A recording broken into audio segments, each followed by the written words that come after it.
Hey guys, welcome back to another video. If you're new here, my name is Travis. That's my dad. His name is Rick. And we just bought this, what I believe is a 37 Buick 8 from this gentleman named John. He's kind of clearing out he's clearing house. He's selling all his projects. And we've been here before to buy a car, and then we couldn't forget about this one. It's been on our mind. It's been on Dad's mind. Yeah. So we had to come back and get it. Because I'll show you when we get it on the trailer, but that right there is like a homemade compressor setup from the 30s or the 40s. They took the back half of the car off and put a compressor of the era on it and used the drive shaft and the rear wheel to run the compressor. I mean, it's a crazy, crazy homemade setup.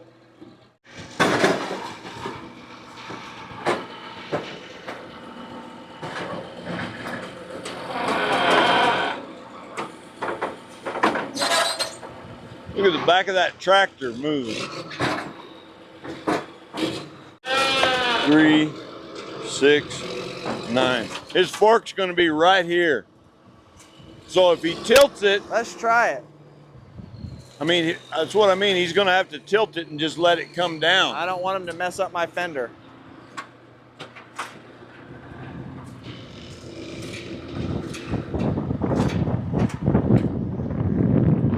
I don't think he will. If he comes in far enough and he tilts this way and just keeps backing up, the car's going to wind up just kind of just...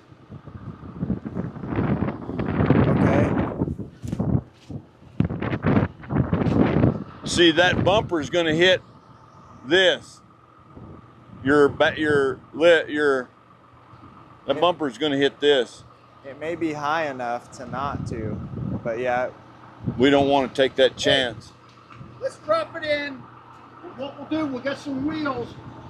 I'll center it up. We'll get some wheels underneath them. So I'll tilt it down and we'll put the wheels under that. Okay. Hold the one side up. Yeah, that's a good idea.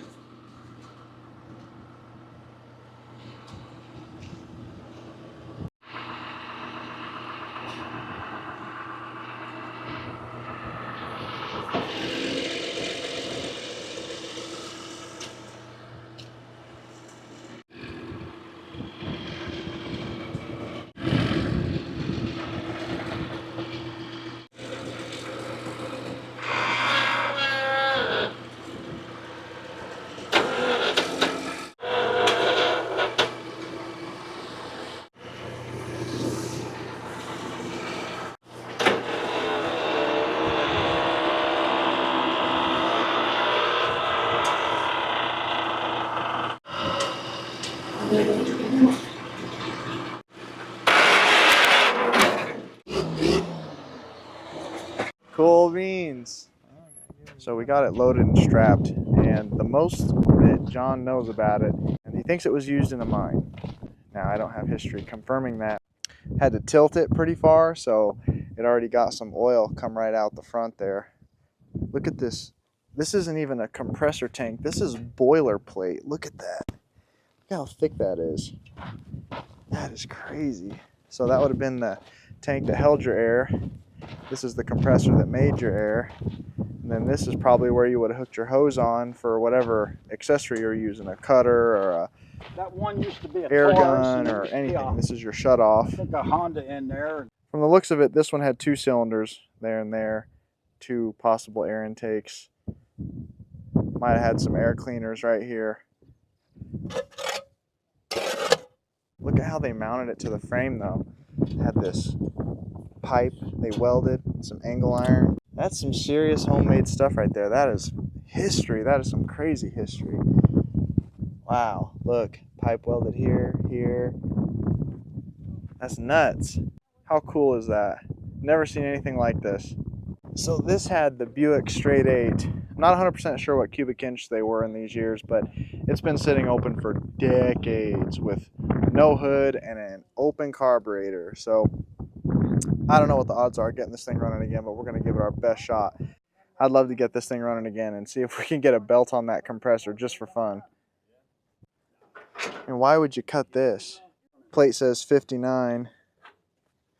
This thing hasn't ran in probably 50, 60 years.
Something I wanted to announce, guys, is that the t-shirts I've been talking about for so long are now finally available to order. The site is up, it's live, the t-shirts are in stock. You can get them at theetravisb.com. I'll put a link to the website in the description of this video. I'll also put it in a pinned comment.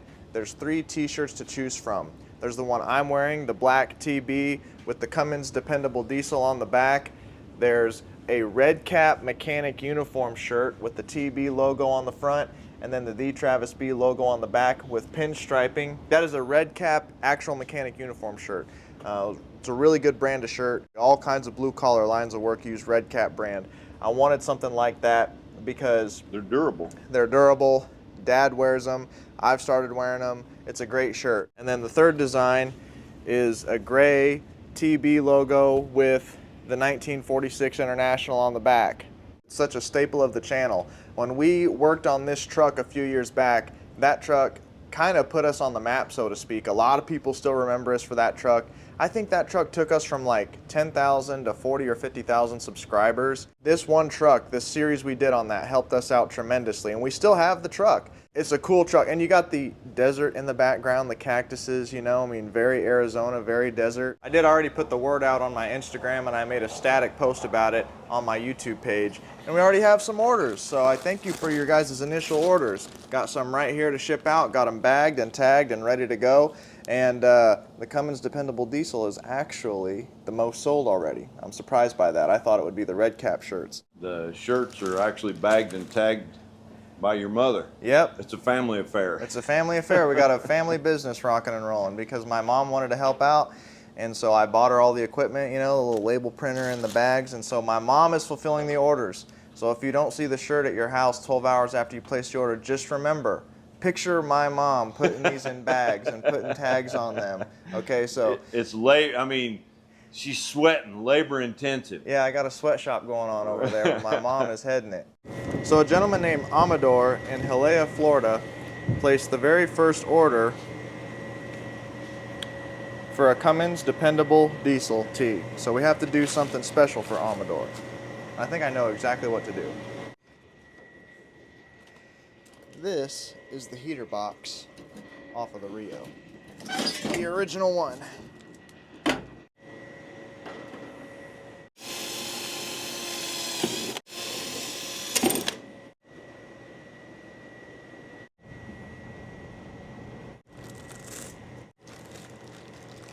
Yep, the very first order gets a piece of the Rio. I'm sure it's a fool's errand, but let's yank on the fan and see if we get any kind of action.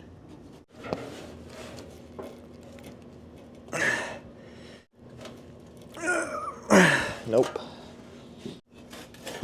Locked up solid.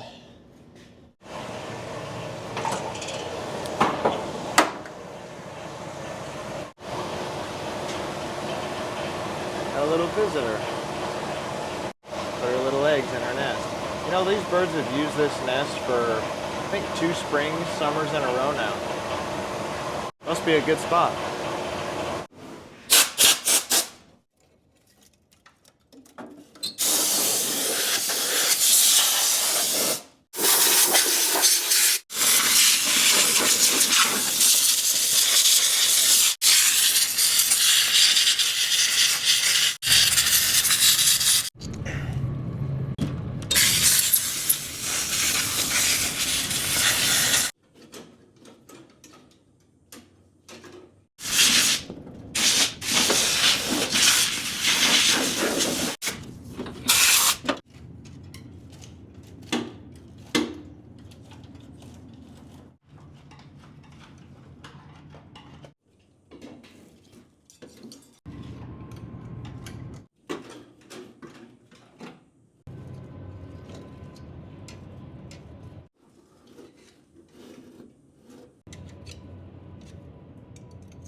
There's the first one.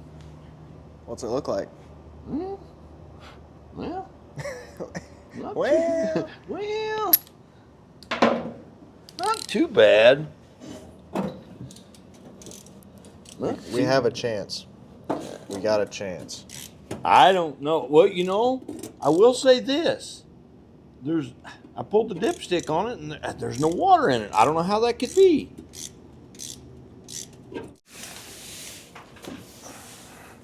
Look at that thing. It's been sitting open for years.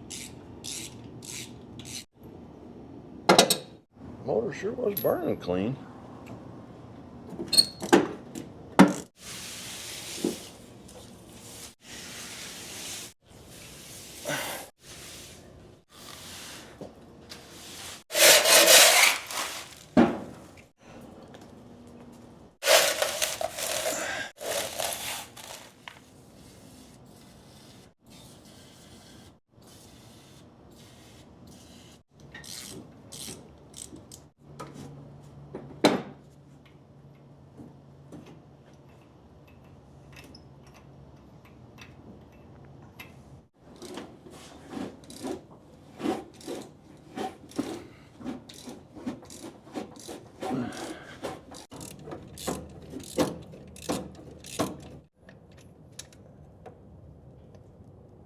I think there'd be more rust on them. Just wait. There's 3 more.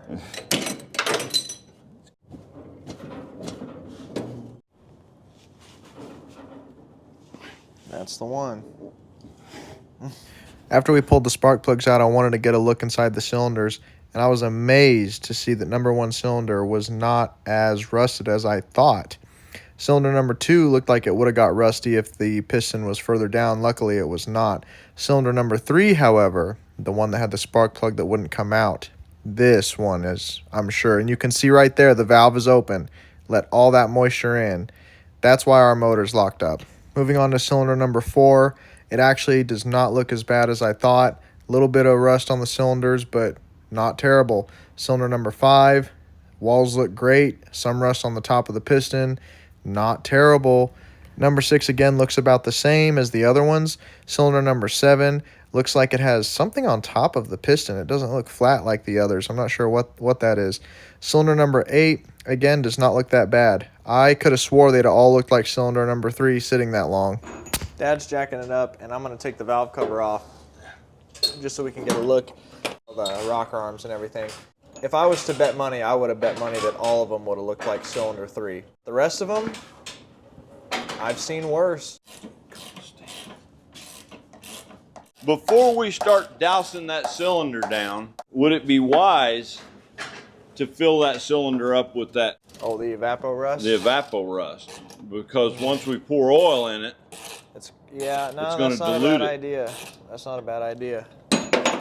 So I'm going to start by pouring this CRC Evapor Rust down cylinder number 3. And I want to thank CRC for sponsoring the channel by sending this Evapor Rust and by sending brake clean for us to use on the channel. It really helps out, and their products are really world class. So if you're ever at a Walmart or any other store in America that sells automotive stuff, pick you up some CRC stuff. I'm just going to fill her up. Try not to let it drip on the ground so I don't got a waller in it. Maybe it'll dissolve it.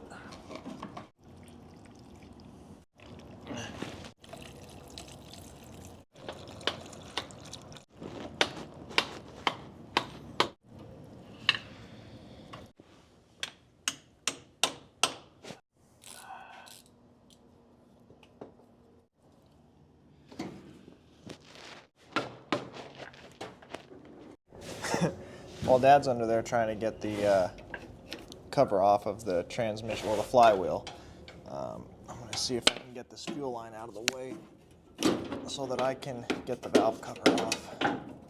Fuel line is sitting directly on top of the valve cover.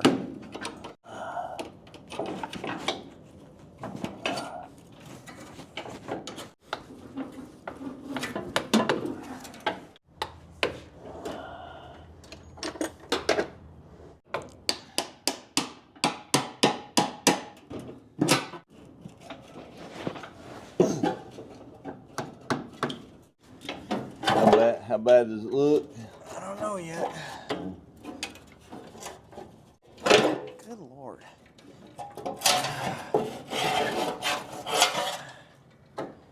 It's kind of crusty and oily, but not super rusty. Spray them valve stems down with some.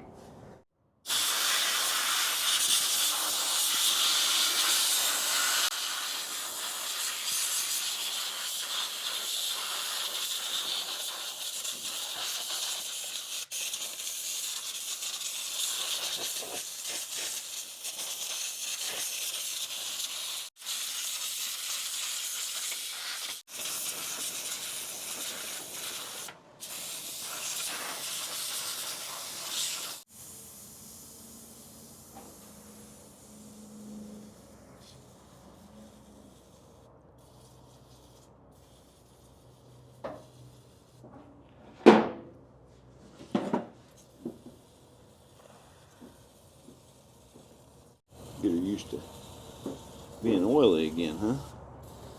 Sure got a lot of confidence this thing's going to turn over, oil in the top of this thing. Well, after I seen what I seen in the cylinders, I don't understand it. I thought I was going to see worse. Yeah.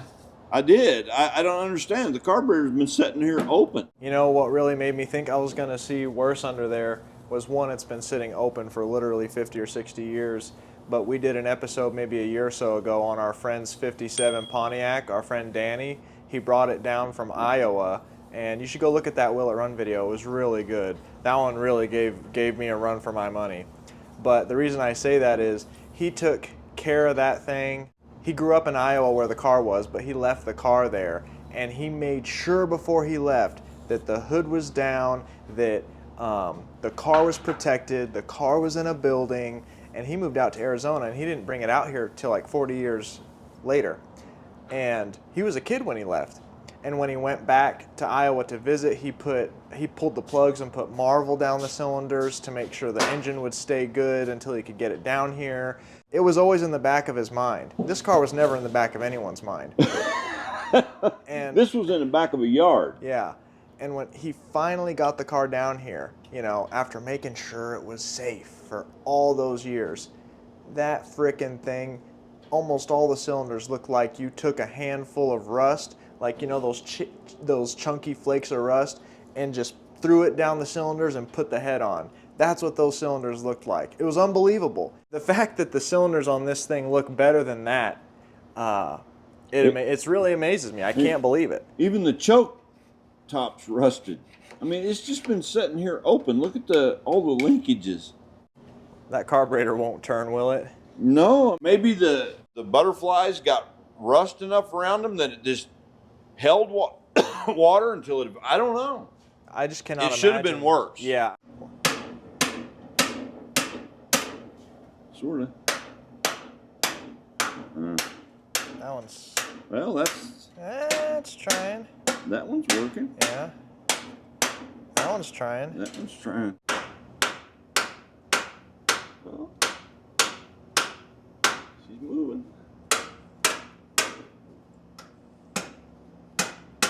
That one's working. Yeah. That one's working. Yeah.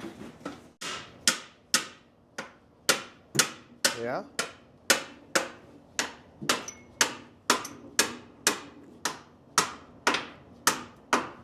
Shoot. Most of them are doing what they're supposed to be. Yeah. Hold on, don't do that yet. Let me get this bolt out. I told you to wait. I was just trying to knock her loose a little bit. Sorry. This thing's full of crap. I can feel the weight.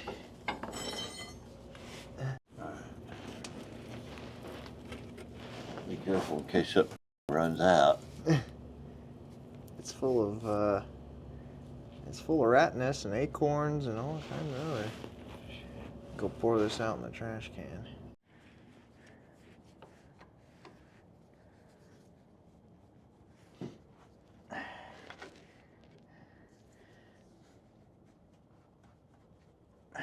Here.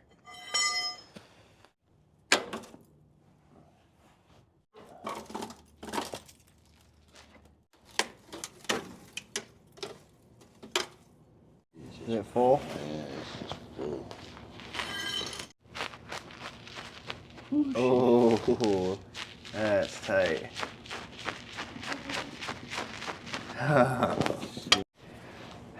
Oh, what? Wait a minute. How'd you do that? Hold on. Hold on. All right, you pry one way and I'll pry the other.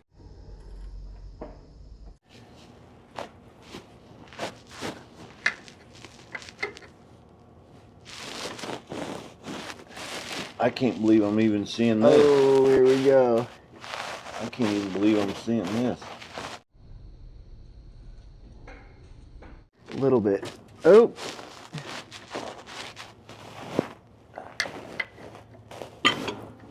Hold on, let me see if I can go a little further.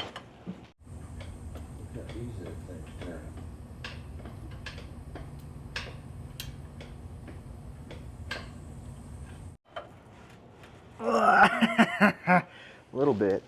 I don't even believe I'm seeing this. So, Okay, go the other way. Just keep working it a little bit.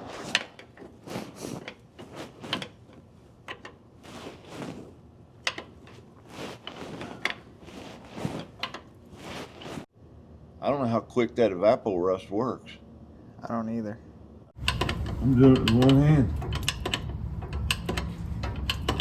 I went one complete revolution. Look, there's the black mark I put on there.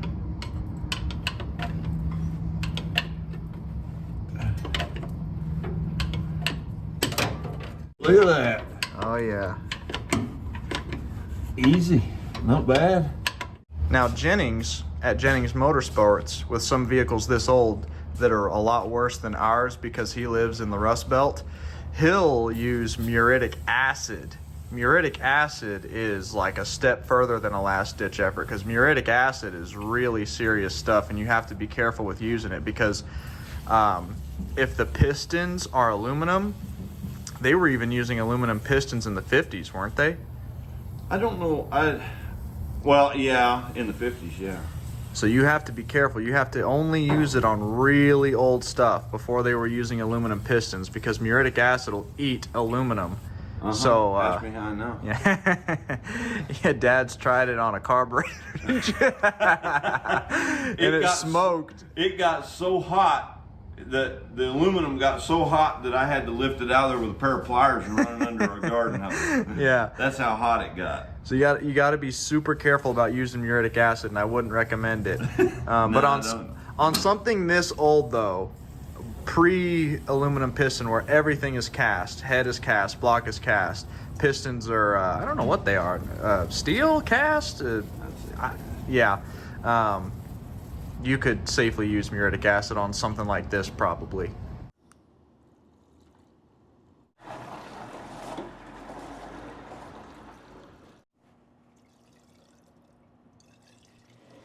So the concoction has been sitting in this engine over the weekend, and what I'm going to do is take these plug wires off, get the starter off of it, see if we can get the starter freed up.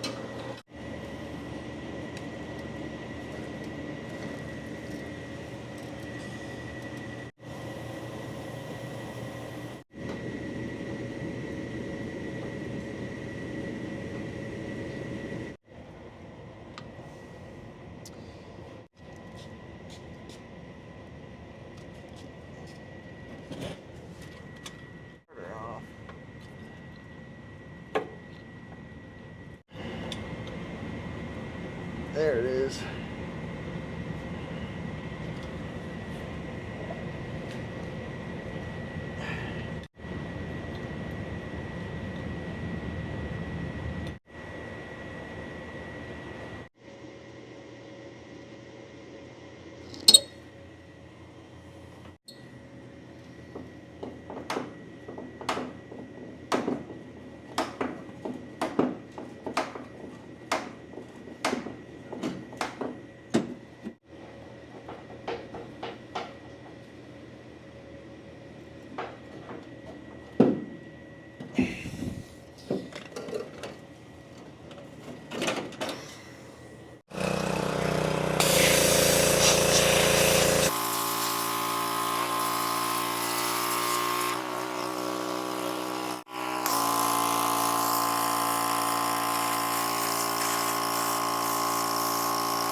look at what it says on the front.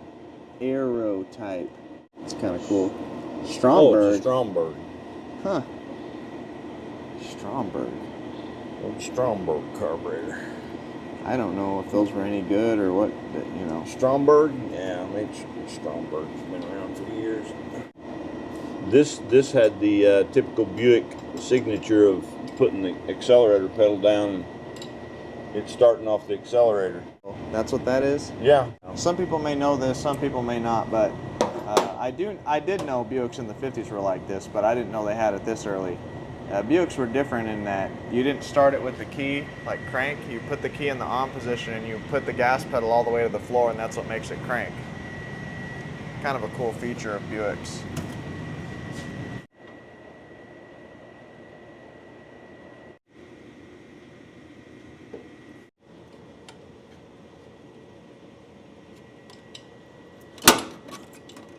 Get down in there, so it's just sealed at the throttle plates.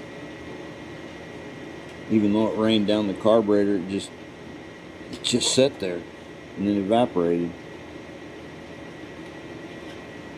I don't understand how there couldn't be water in it. Get it off? Look, it don't even move.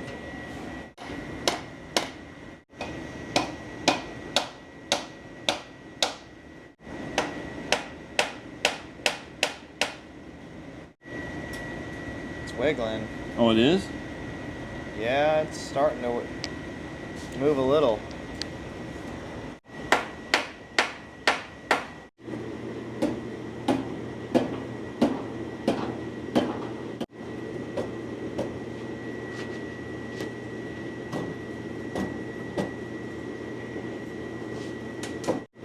Looks like it's coming loose.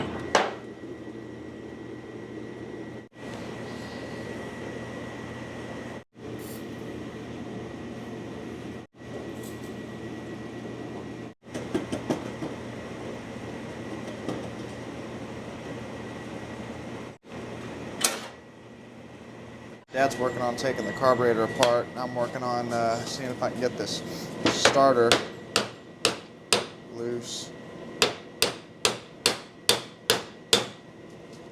Look at that. Clutch is working. Yeah, the sprag. Sprag is working.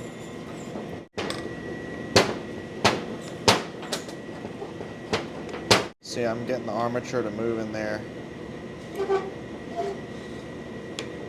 It's free now, a little bit. Maybe to get these throttle plates to come loose so we don't wind up breaking them, we'll take these off and I'll spray them off with some brake clean and we'll dip this in Evapor Rust. This carburetor's a one-time shot. Yeah, we're not finding another one.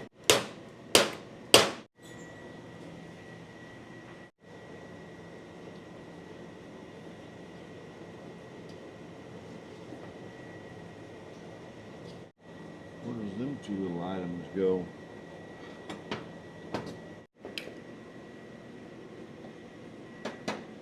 Dip this thing in some.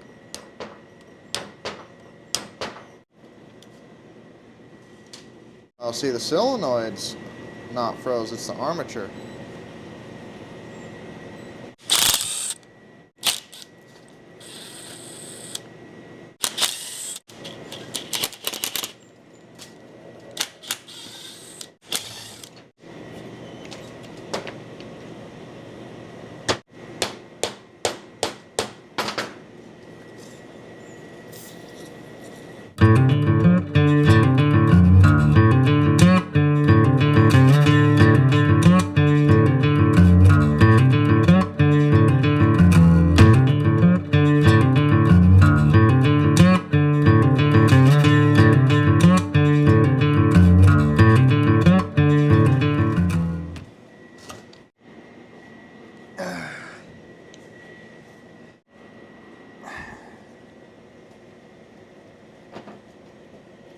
Yeah, look at all the crap that's in this thing.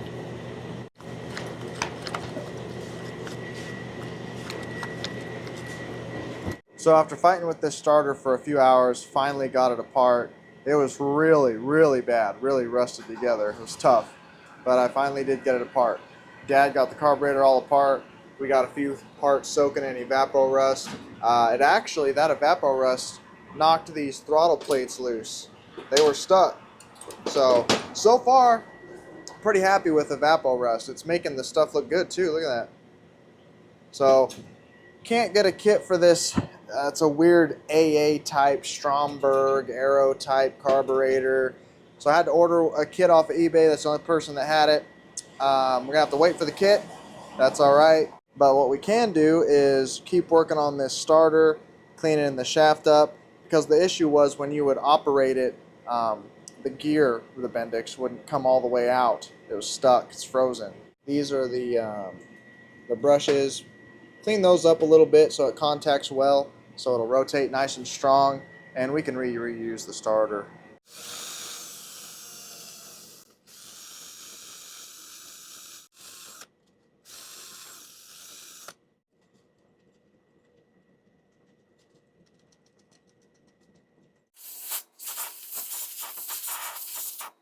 Cleaned out this bushing with some Scotch-Brite. Gonna put a little bit of lube on it. Lithium grease. Super white. Went like that. There. See how that rotates nice and easy? Spring on this is busted. It's not two springs. It cracked somehow. I don't think I did it. I think it's been like that for a while. So, Just letting you know, that evapor rust is real good for carburetors. I can't get no carburetor cleaner. Can't get no carburetor cleaner that's any good, like carburetor dip. Man, that stuff really cleaned it up. This was just a big old ball of rust. So Dad brought another junk starter down, so I'm going to take it apart and get the spring off of it. I was going to use this starter that I had sitting here from a 47 to 53 Chevy build I was doing. I don't know why it's sitting here. I can't remember if it was good or bad or what. I mean, I painted it and everything. So that one may be good, but this one Dad's not going to use, so we'll take the spring out of it.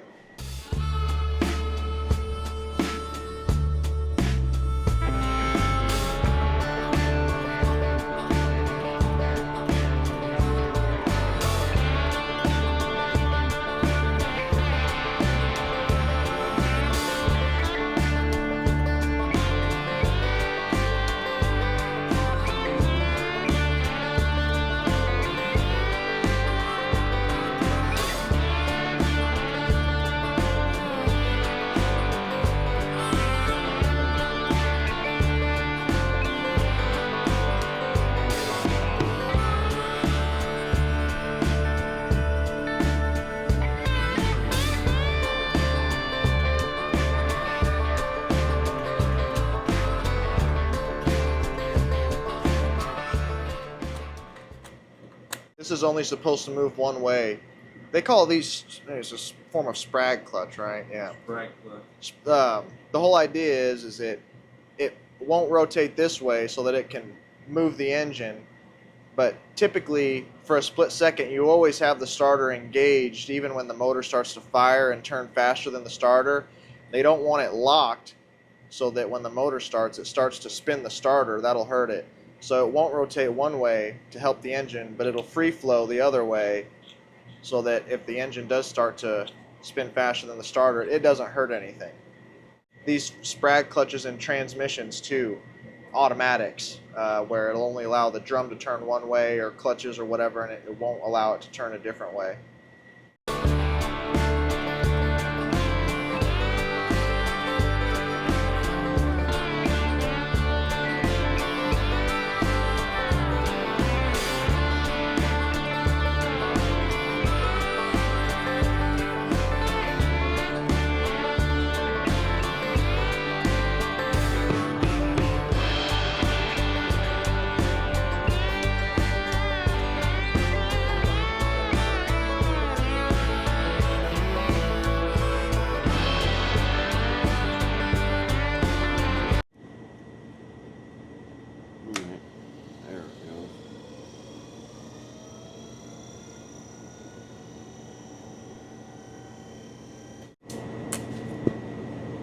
Careful, fella.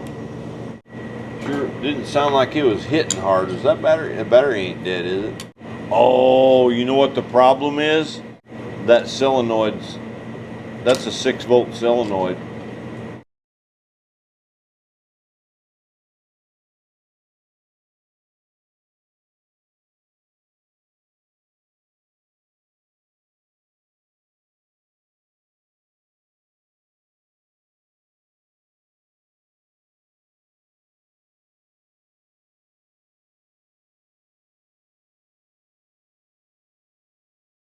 I think we've successfully Frankensteined this together to work actually well.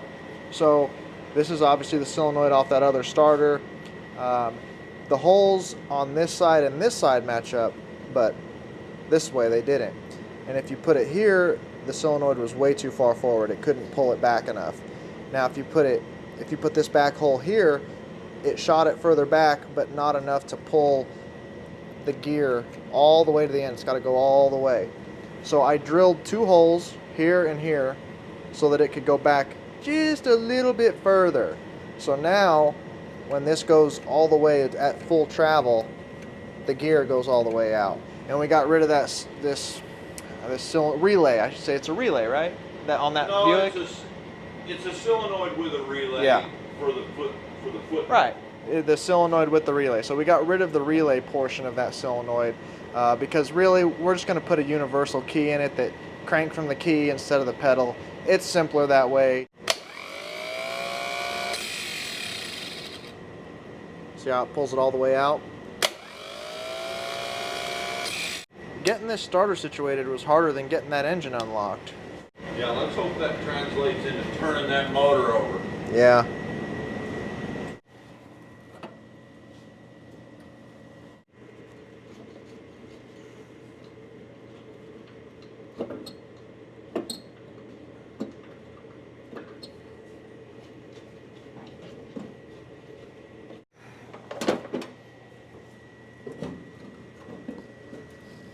You'll never guess what I just found. What? Look at what I'm looking at. Oh my gosh, a key? Dad found a spare key hanging on those wires. I'm gonna put the key in the ignition. See if it works. Let's see. Look at that. GM Corporation. General Motors. That is the original key.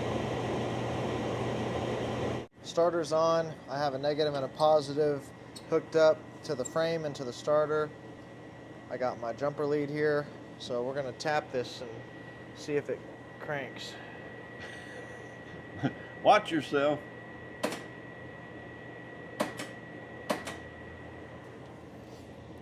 Whew.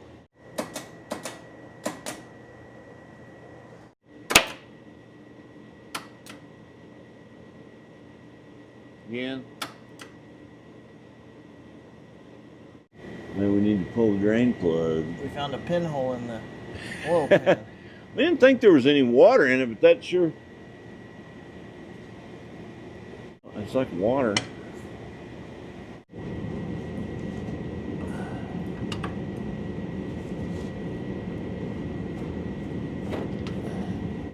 What? Nothing on the dipstick saying it had water in it, but see, there ain't much water in it. Well, I don't know. Maybe there's more in there than what we think. Oh, there we go. I think some of that's the concoction I put in there. Yeah. It's still got something in it because it's sure still coming out.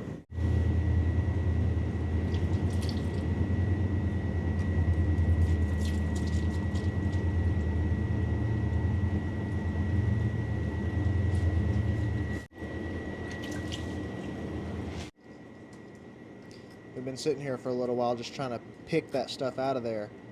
A lot of sludge, a lot of thick sludge.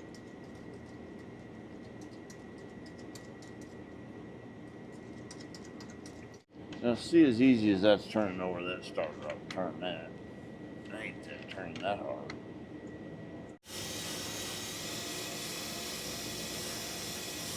This is a roofing screw with a rubber seal on it.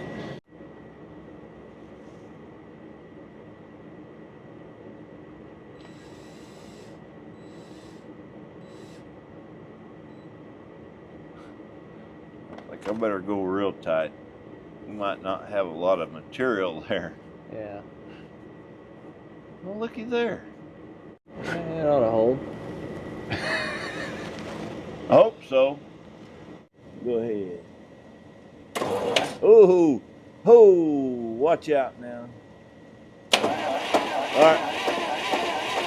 All right, stop. Let's put oil in it.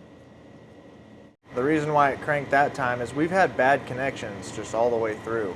I was using this positive cable I had laying around, and it's got one of those bolt together, hold on.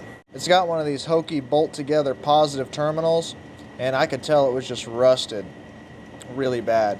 So I unbolted it. I put a wire wheel through the middle to clean it off because it was really, really dirty. I cut some of the excess copper wire off and got to some clean copper. Had to peel some of this back to get to some good copper. Cleaned everything off, put it all back together, and then that's why it cranked that time. So it's just bad connections. Now we can put some oil in it. Yeah. Some used oil. Yeah. Yeah, I got a No, bunch we of don't want used. to put no new oil in this. Yeah. That'd be stupid.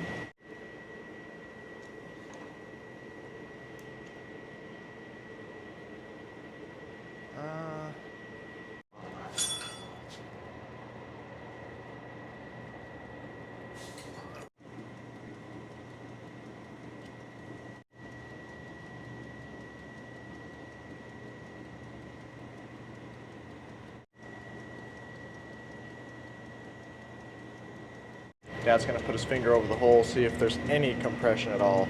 If we do, maybe we'll put a gauge on it and see exactly what it is. Let's just try this first. All right, go ahead. Cylinder 1. All right. Nothing? Nothing. Cylinder 2.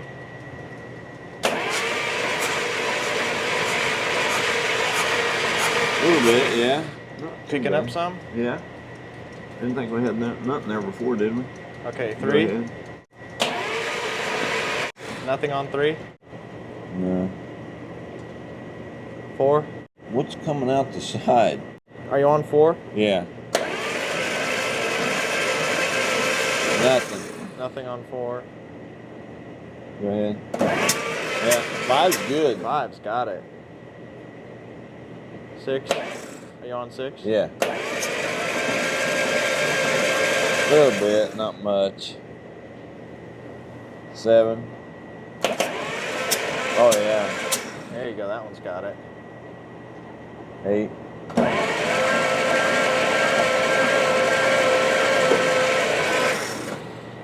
Where's all that oil coming from? Go ahead. All right.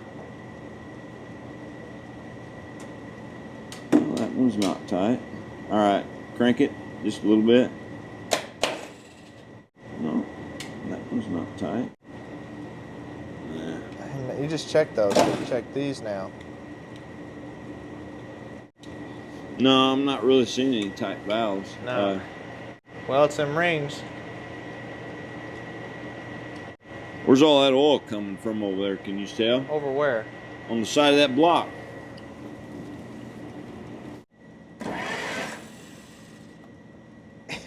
There's a hole in the sender for the oil pressure gauge on the dash. Oil pump's working though. We've been working this engine a little bit, and what we did was we thought that maybe the valves could be crusty on the inside, letting compression escape. So we would turn it over, hit the valves with a hammer, turn it over, hit the next one with hammers, all the way down the line, and keep cranking it. And I think we only had compression on 5, 6, and 7. 1 has it. 2 has it. 3 still doesn't. That was the rusty cylinder. 4 has some. 5's good. 6 has some. 6 has some.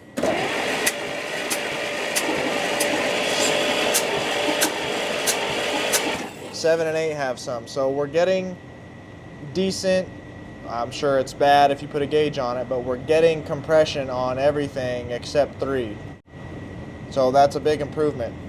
Yeah, from 0. 3 cylinders having compression to 7. So here's cylinder number 3, the one that was really rusty. Now that we've forced the engine to crank over, I just wanted to see what it looked like again.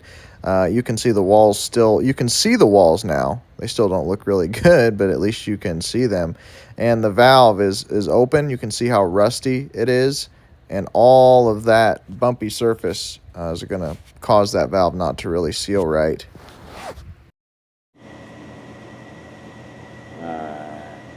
Alright, don't get too happy. There it goes.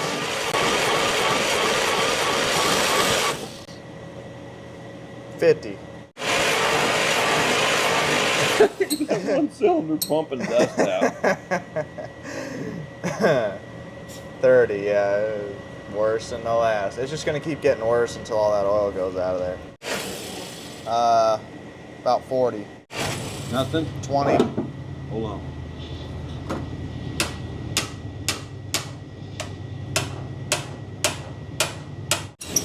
$20. Nothing on 3. $30. $20. Hit those valves.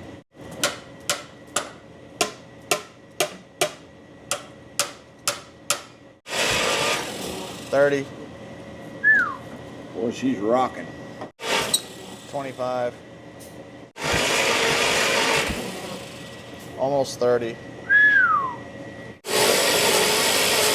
We're getting about 35 out of 8. That one's the one that's got to carry us. Yeah. I know it seems crazy at this point to try and continue further without an engine rebuild, which we're not doing. Can't. What are you gonna do? It's, you know. But we're gonna try it anyway. Dad's got some plugs here. Look at these things he pulled out. Where does he pull this stuff out at? Look at these Atlas spark plugs. When's the last time you got a box of spark plugs that looked like this? Neatly packaged individually with the little viewing window. So we're going to put these plugs in. We're going to gap them. Okay. And then we're going to try to clean these points up on the distributor. We got to get a coil, and we're going to see if we can get some spark. And we don't have the carb kit or a rebuilt carb yet, but we got some ether, some starting fluid, and we'll just see, you know, we'll just see if anything happens. We've been through the ringer with these engines before, a lot of them, and if you can ever get it to light off at all, it really, that heat really helps to get those rings loosened up. If you could ever get it to run for any length of time, you have a really good shot of bringing that compression back around. This is a long shot. This is a real long shot. Yeah.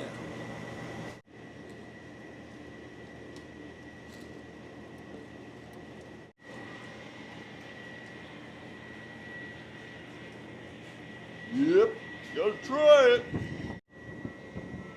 Crud on those points. Got the spark plugs in, and the spark plug box came with a service sticker.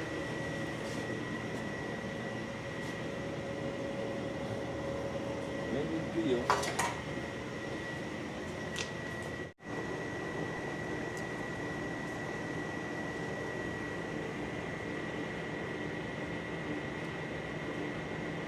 I don't even know if it'll stay on there. I had to put a little bit of glue on it. There's your service sticker. There's your service sticker for this fine piece of equipment.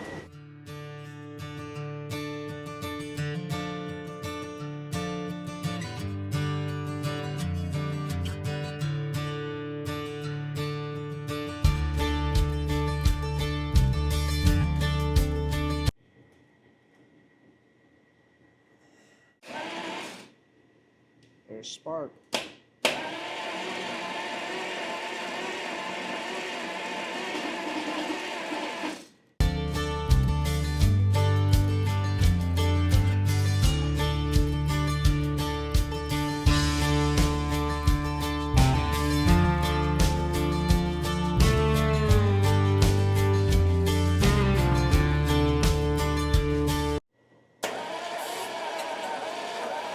Oh.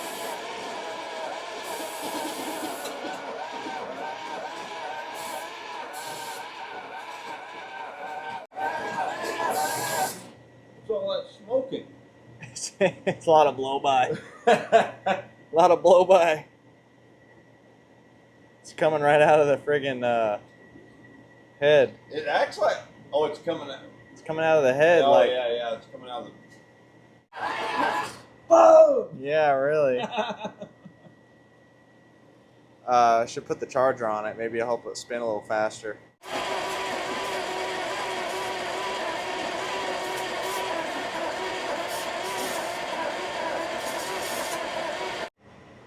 You want to let her cool off for a little while?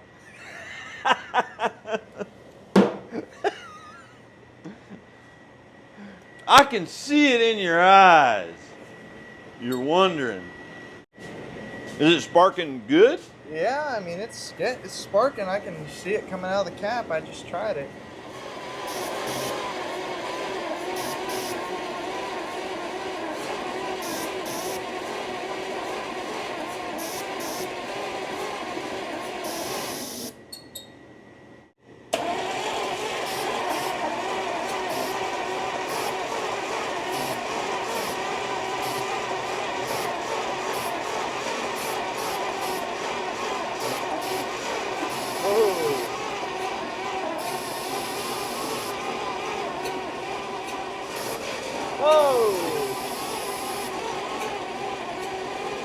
Although we got a few small pops out of it, cranking it with the starter is just not going to cut it. So we're going to put it in gear and drag it around the yard to move those pistons up and down faster and build more heat in that engine, because that's our only hope of getting the internals loose enough to build enough compression to start it. Let's get that tractor up here and get to pulling.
Hey!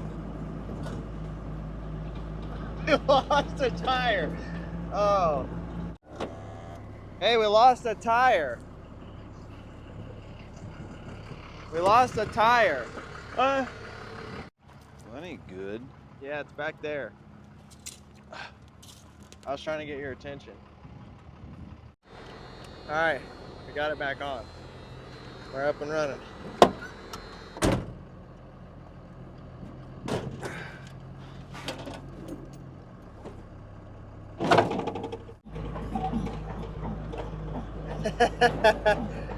Got the compressor rolling.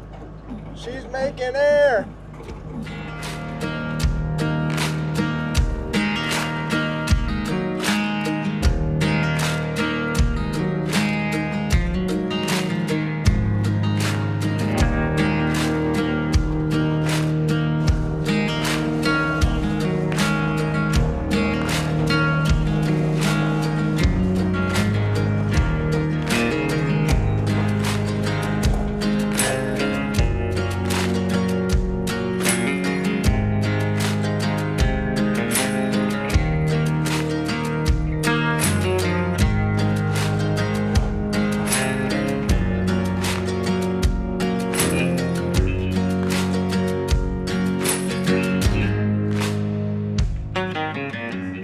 All right, we pulled it around the yard about 75 times.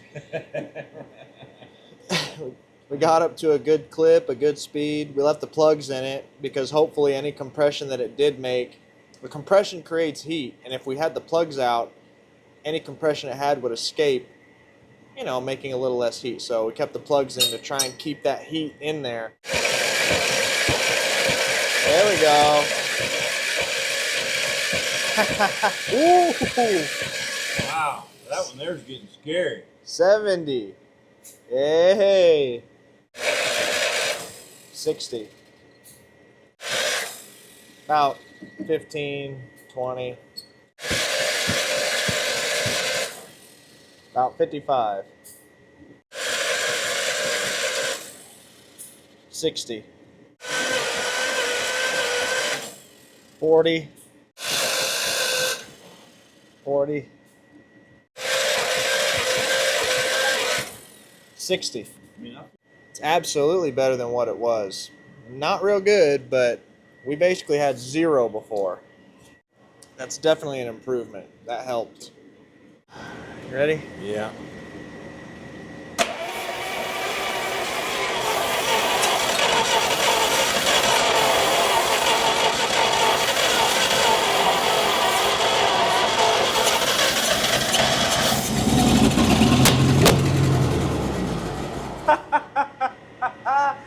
It did it. That was it. It went. It's gonna run. It literally ran. You took the ether off. It was going.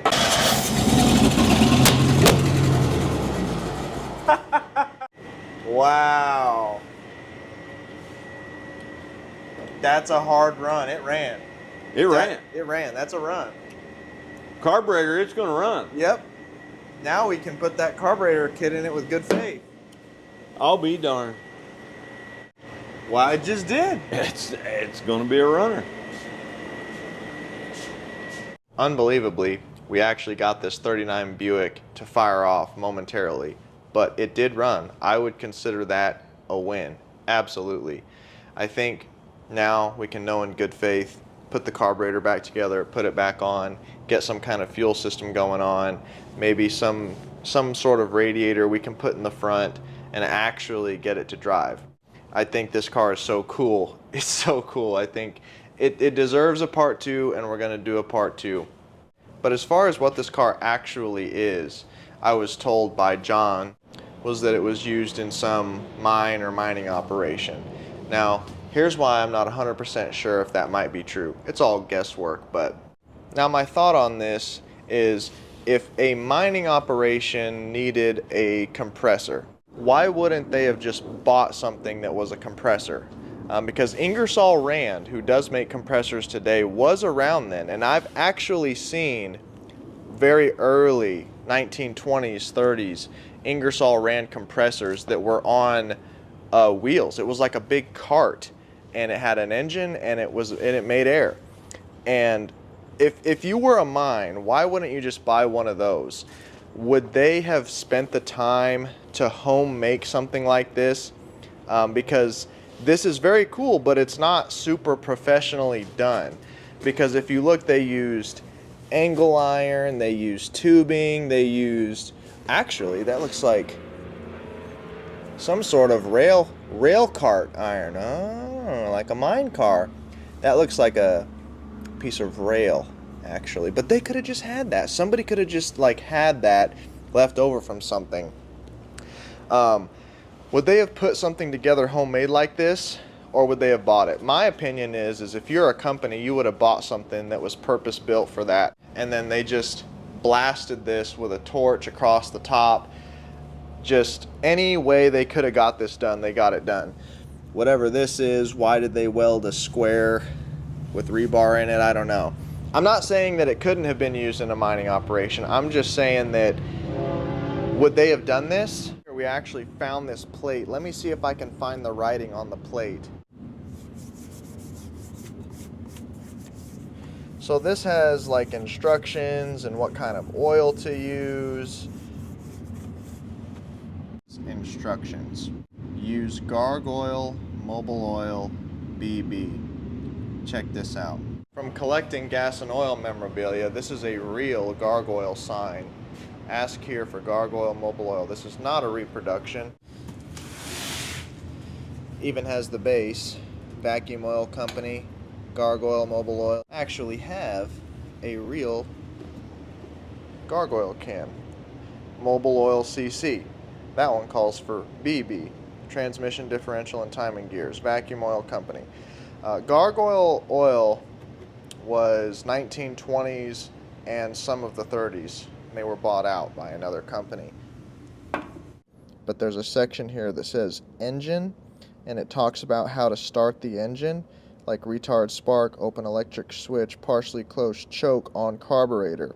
So that is suggesting that this had an engine that ran the compressor, not driven off of the car. And if you look over here, so here's the pulley, and then this may have been where some engine would have been mounted to run it. So we thought it may have been ran off the wheel, but I think they were running it off of an engine. That's what this suggests.